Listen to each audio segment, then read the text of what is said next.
In this video, we examine fatal moments where confidence turned into catastrophe. From a self-proclaimed snake whisperer who leaned into a king cobra and collapsed within the hour, to a man who provoked a gaping saltwater crocodile. We begin in Katmai National Park, where a quest for viral fame led an influencer to taunt a grizzly, and the encounter turned fatal. It was August 29th, 2016. Along the Brooks River corridor in Alaska's Katmai region, late summer heat hung over shoulder-to-shoulder crowds lining the gravel bars as thousands of salmon surged upstream. Elevated platforms filled early, rangers repeated spacing reminders, and the constant churn of water and cameras masked how quickly a routine viewing day could tip past control. Dax Lorne was 26 and ran a small wildlife channel that focused on minimizing perceived animal danger. He worked part-time as a video editor and used most of his savings for trips designed to generate close-range wildlife footage. His earlier clips showed him near bison in Yellowstone and black bears in Montana, positioning proximity as controlled exposure rather than risk. Engagement had slowed over the past year. Katmai,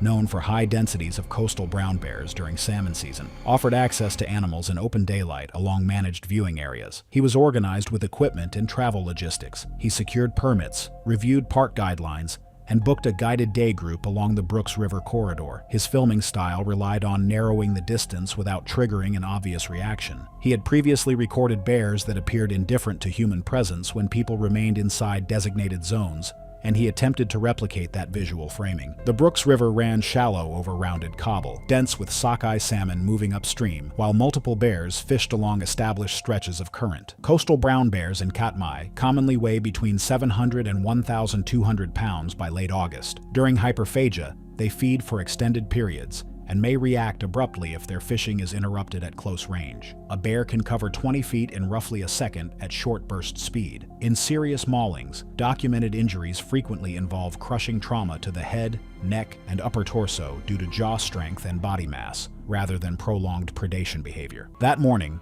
Dax joined a ranger-led group and attended a mandatory safety briefing. The ranger emphasized maintaining distance, remaining within marked viewing boundaries, and never descending onto active gravel bars where bears were fishing. Visitors were instructed that bears focused on salmon should not be approached, even if they appeared calm. As the group continued downstream, Dax slowed and allowed distance to form between himself and the others. Across a narrow channel, a large bear stood mid-current, pinning salmon against submerged rocks. From the approved corridor distance, the bear continued fishing. Dax stepped off the marked area and descended the uneven bank, boots shifting in loose gravel. His camera remained raised. At approximately 30 feet, he tossed a small pebble toward the water. The bear paused, lifted its head, oriented toward the shoreline, and resumed fishing. He moved closer along the shoreline, reducing the gap to an estimated 20 to 25 feet. On the recovered footage, the bear's fishing rhythm changed. It lifted its head repeatedly and rotated its body angle toward shore. The interval between salmon strikes lengthened. Dax continued forward,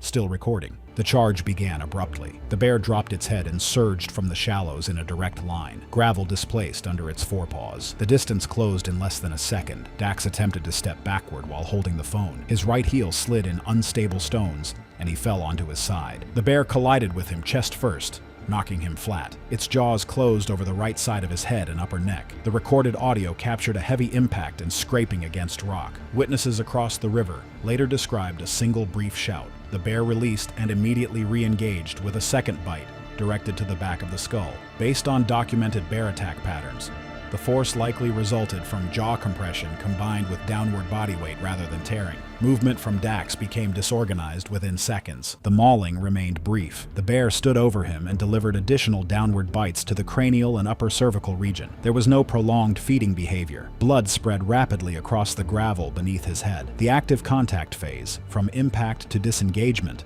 lasted under half a minute. The bear stepped away several feet, remained oriented toward the area briefly, then returned toward the river and resumed fishing within visible range. Emergency services were called immediately. Rangers staged with deterrent equipment and medical gear and waited until the bear had fully moved off before approaching. They reached Dax in approximately 12 minutes. On assessment, he had no pulse and was not breathing. Visible injuries included severe cranial trauma and extensive damage to the upper neck. Field responders documented depressed skull fractures and significant cervical instability. Resuscitation was not initiated due to injuries incompatible with survival. The medical examiner documented extensive skull fractures, catastrophic brain injury, and upper cervical spine disruption, consistent with high-force blunt and bite trauma. The cause of death was listed as massive cranial and cervical trauma resulting from a bear mauling. Rangers recovered Dax's phone from the gravel near his right hand. The footage showed him crossing the viewing boundary, closing the distance, and the charge. The incident received limited regional coverage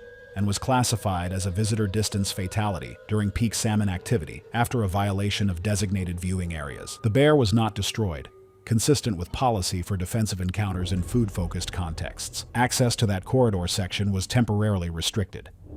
By evening, salmon continued upstream and bears remained along the same stretch. From a gravel bar where a few forbidden steps erased the line between spectacle and survival, we moved to a roadside turnout outside Missouri, where a 19-year-old traveler leaned into a raised hood for the camera, and a king cobra closed the distance in a single strike. It was October 6, 2014. At a dusty roadside turnout outside Missouri, late afternoon heat pressed down on stalled tour vans and idling motorbikes as a small crowd gathered along the shoulder. The air hung thick and windless. In the tight strip between pavement and scrub, a minor misjudgment could turn a spectacle into an emergency. Nico Saran was 19 and traveling through southern India with two friends from university. He had deferred a semester in mechanical engineering and worked part-time in a warehouse to fund the trip. Among his friends, he had a habit of accepting dares once attention shifted toward him. Weeks before leaving home, he had been teased for backing out of a rooftop jump into a lake. During the trip, he had begun leaning into small public risks. He documented most of his travel: cliff dives, scooter rides, street food challenges. In daily life, he was structured and careful, but in performative settings, he pushed closer to boundaries. At the turnout that afternoon, when a roadside snake handler offered photographs for a small fee, Nico stepped forward first. The turnout bordered a narrow two-lane road edged with scrub and scattered trees. Heat rose in visible waves from packed soil. The handler typically displayed Indian cobras, naja naja, and non-venomous rat snakes, species commonly used in informal roadside demonstrations in parts of southern India. There was no king cobra present. King cobras are rarely used in such settings due to size, cost, and handling risk. The cobra that afternoon measured approximately 5 feet in length, a typical adult size. Indian cobras are highly venomous elapids. Their venom contains neurotoxins that interfere with neuromuscular transmission, leading to progressive paralysis if untreated. When the handler lifted the cobra using a hook and guided it onto the ground, he remained slightly behind its head alignment, maintaining distance. The snake raised the front third of its body, hood expanding. At that height, the snake's effective forward strike distance was roughly 1/3 to 1/2 of its body length, approximately 1.5 to 2 feet. Nico initially stood about 3 feet away. He made small hand motions in front of the snake to provoke a higher hood display. The handler gestured for him to remain still and not lean closer. Traffic slowed along the road. Nico shifted forward at the waist to bring his face nearer the raised hood. Though his feet remained several feet back, his upper body entered within approximately 2 feet of the snake's head, inside realistic strike range. The cobra tracked the movement of his right hand as it passed through its field of vision. There was a brief stillness. The snake's head fixed. Nico's hand moved again. The strike was direct and linear. The cobra lunged forward in a fast extension driven by its anchored lower body. Its fangs contacted along Nico's upper lip near the left side, briefly holding contact before releasing. The contact lasted less than a second, typical of defensive cobra strikes. 2 puncture marks became visible almost immediately, accompanied by light bleeding. Nico recoiled and stumbled backward, dropping to one knee. The handler quickly repositioned the hook between the snake and the crowd and pulled the cobra away. The snake did not pursue. It lowered slightly and remained defensive, hood partially expanded, consistent with cobra behavior following a defensive bite. Nico pressed his fingers against his lip. Bleeding was modest. At first, he appeared more shocked than impaired. For the first 15 minutes, he remained alert and able to speak. Unlike viper bites, significant swelling was limited at the site. Around 30 minutes after the bite, early neurological symptoms began to emerge. His eyelids started to droop. His speech softened. He swallowed repeatedly and reported difficulty focusing. The handler urged immediate transport. A passing vehicle stopped within several minutes. Approximately 20 minutes after the bite, Nico was placed in the back seat. A call for emergency medical assistance was made while en route. During the drive, his symptoms progressed gradually. Ptosis became pronounced around 45 minutes post-envenomation. His speech slurred. He remained conscious but fatigued. By the time they reached a small rural medical facility, approximately 30 minutes after departure, he was struggling to keep his head upright. Basic airway support and oxygen were initiated. Indian cobra antivenom was not stocked on site, and mechanical ventilation capability was limited. arrangements were made for urgent transfer to a larger hospital equipped for respiratory support. During the additional transfer, his breathing weakened significantly. Neurotoxic paralysis progressed to respiratory muscle failure about 90 minutes after the bite. Assisted ventilation was attempted during transport, but sustained mechanical support was not available until arrival. Despite resuscitative efforts, he was pronounced deceased shortly after reaching the higher-level facility. The medical summary listed the cause of death as respiratory failure, secondary to neurotoxic envenomation from naja. The facial bite location, a highly vascular area, contributed to rapid systemic absorption. The roadside display was documented and discontinued, and the cobra was removed from public handling. Regional reports briefly noted a tourist fatality following a snakebite at an informal roadside demonstration. Phones were already up when a roadside stunt in southern India turned from spectacle to respiratory collapse. Months later, on open prairie near Rapid City, another camera kept rolling as a fence was crossed and a solitary bull erased the distance in 2 seconds. It was June 15, 2015. In a fenced pedestrian viewing area outside Rapid City, dry summer wind moved across open prairie as visitors leaned against steel rails designed to separate foot traffic from the wide grass beyond. One man stepped over the boundary, leaving packed gravel for uneven ground, and the empty stretch ahead suddenly became dangerously exposed. Bram Kellen was 32, a warehouse shift lead from a northeastern Wyoming town. He managed inventory teams overnight and spent his weekends driving to state parks and roadside attractions to clear his head. After a recent breakup, co-workers noticed a change. He had begun filming small dares, climbing restricted structures, standing closer than advised to wildlife, posting short clips with captions about being built different.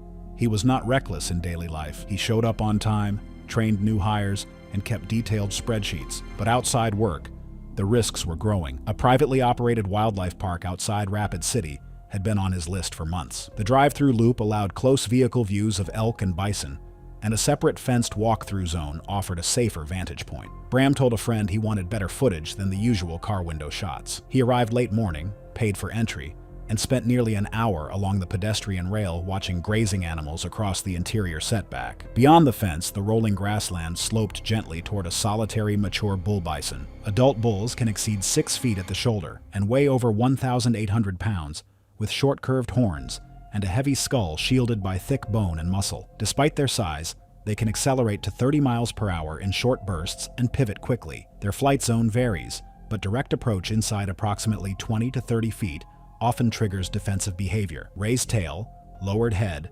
pawing, or short ground strikes are established warning signals. Unlike cattle, they do not tolerate close human pressure on open ground and may charge when escape space feels limited. Signage along the rail stated that crossing barriers could result in serious injury or death, and that bison can outrun humans over short distances. Visitors had earlier been verbally reminded by staff to remain behind the primary fence. When Bram began joking that they were just cows with better publicity, several people near him told him to step back from the rail. The bull lifted its head once, oriented briefly toward him, then resumed grazing while maintaining awareness. Without further hesitation, Bram climbed over the pedestrian barrier and dropped into the restricted interior setback. The drop was about 3 feet onto open grass. Several visitors shouted for him to return. Bram walked across the open field, closing the distance from roughly 25 yards to under 15 in less than half a minute. At approximately 25 feet, he clapped and shouted. The bull's posture changed immediately.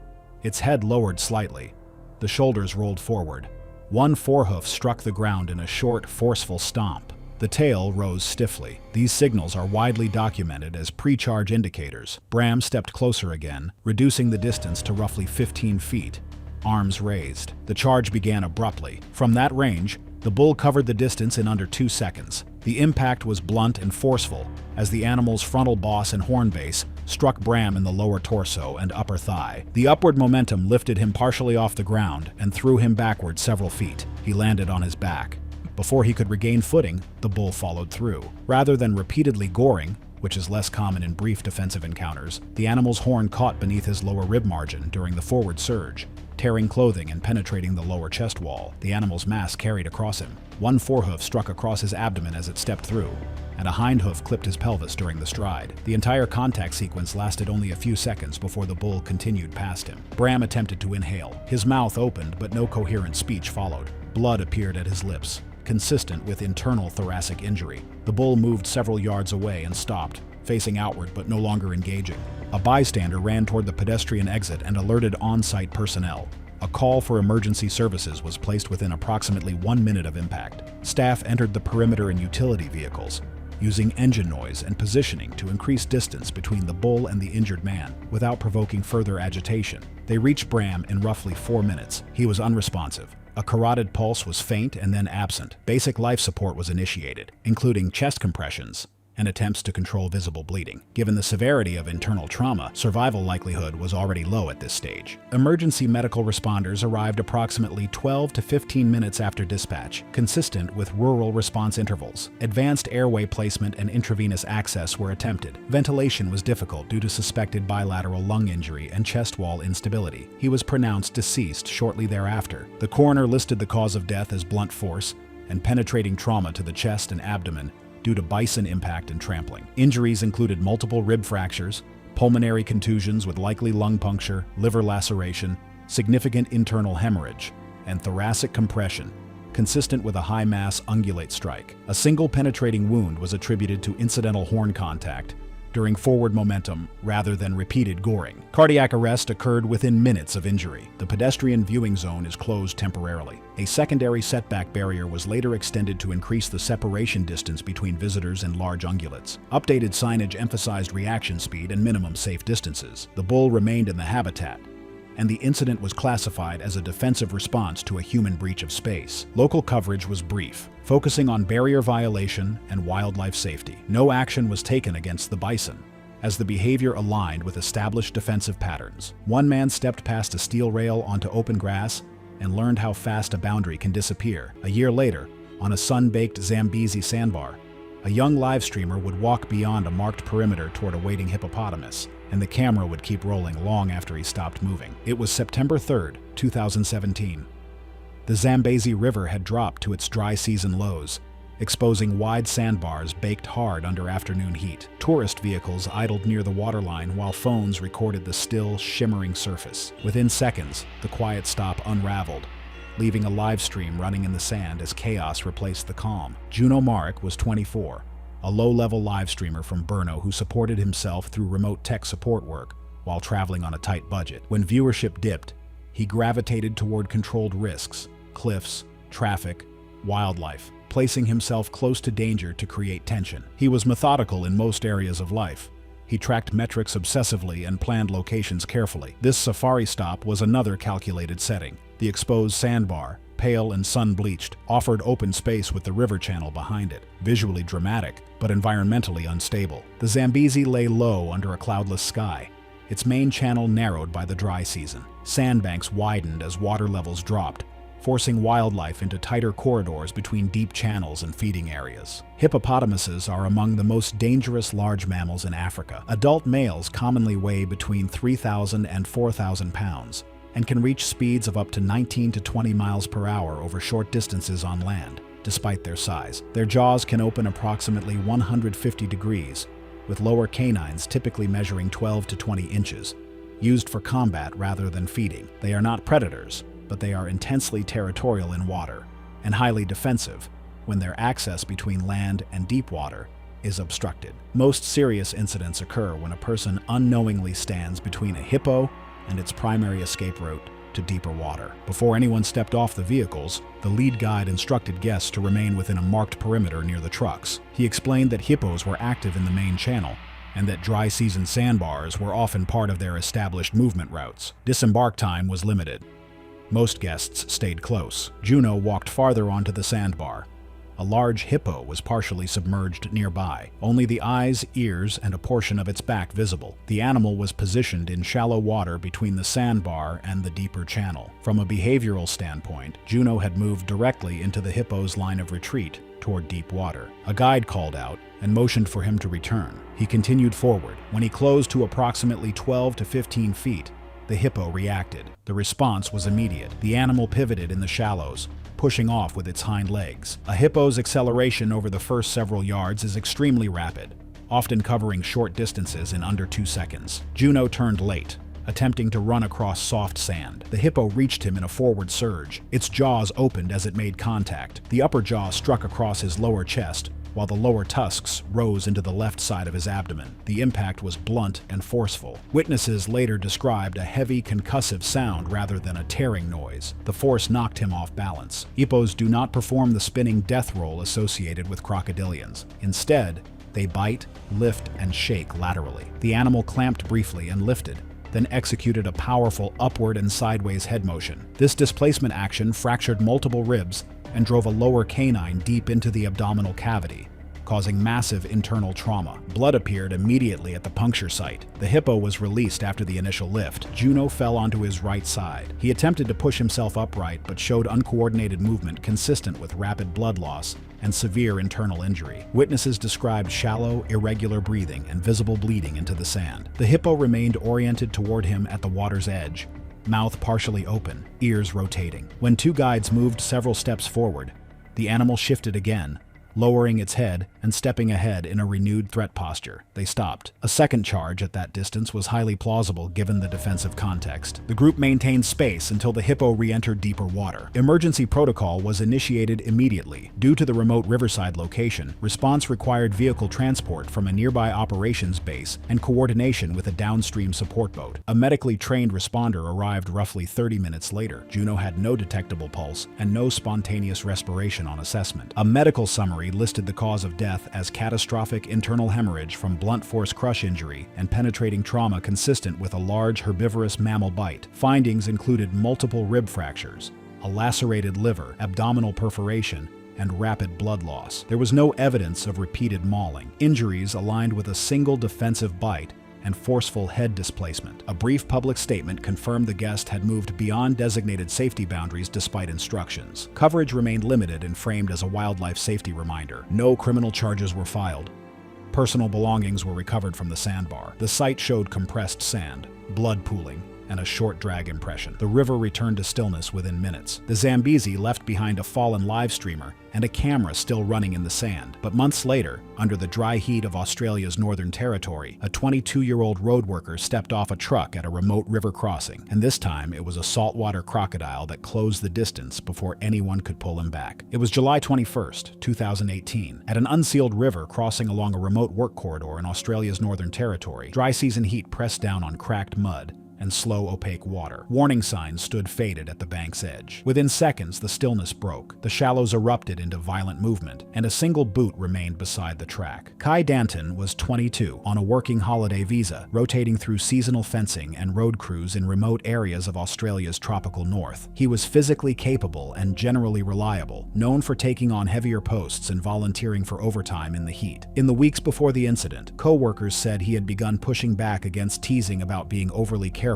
at a previous job. He accepted minor dares and leaned into risks that were visible and measurable. The pattern was not constant recklessness. It was situational, and it showed up most when others were watching. That morning, the crew had been grading a stretch of dirt track that dipped through a shallow river. Kai rode in the second truck. He had been steady with equipment and followed instructions. The stop at the crossing was routine, meant to check depth and debris before driving through. Multiple metal signs on both approaches warned of crocodiles and prohibited swimming or approaching wildlife. Kai stepped down with the others, hands on hips, scanning the bank. The river was low and slow under dry season heat, with cracked mud along the edge and a faint green sheen where water met silt. Saltwater crocodiles in northern Australia commonly exceed 13 to 16 feet, with large males capable of weighing over 1,500 pounds. In hot weather, they gape to regulate body temperature, holding their jaws open while fully alert. They can surge forward from a resting position for roughly half their body length on land, powered by hind legs and tail. Their bite force is sufficient to fracture forearm bones, and once prey is in water, they may perform short rotational rolls to destabilize and reposition their grip. A large male lay angled toward the waterline, jaws open, eyes partially closed but not asleep. Most of the crew stayed near the trucks. Kai walked closer, stopping at an estimated 6 to 8 feet from the animal's head, well within potential lunge range. A co-worker told him to step back. Kai picked up a thin branch from the bank. He stepped forward again and extended the branch toward the lower jaw. The stick made contact near the front teeth. The crocodile's body stiffened and drove forward in a rapid burst lasting less than 2 seconds. Its jaws closed over Kai's left forearm. The force pulled him off balance immediately. The branch fell. The crocodile did not release. Kai tried to brace with his right hand, but the mud gave way beneath his boots. The crocodile pivoted and pulled backward in a single, sustained drag rather than repeated thrashing. At the water's edge, Buoyancy increased its leverage. Kai's knees struck the shallows, then his torso. His trapped forearm remained clamped in the jaws as he was drawn chest deep. In shallow water, the crocodile executed one brief roll, submerging both bodies within seconds. From strike to full submersion, the struggle lasted only moments. The surface rippled, then went still. Crew members retreated and called for help. Responders arrived after a rural delay, and entry was postponed until the animal moved off. Kai's body was recovered downstream later that day. Injuries included crushing fractures to the left forearm and evidence of drowning following rapid submersion. Rib findings did not suggest prolonged rolling, indicating quick incapacitation. The death was classified as a workplace river crossing fatality. Procedures were revised to prohibit approaching visible crocodiles and to require in-vehicle depth checks. Thanks for watching. If you like these stories, click here.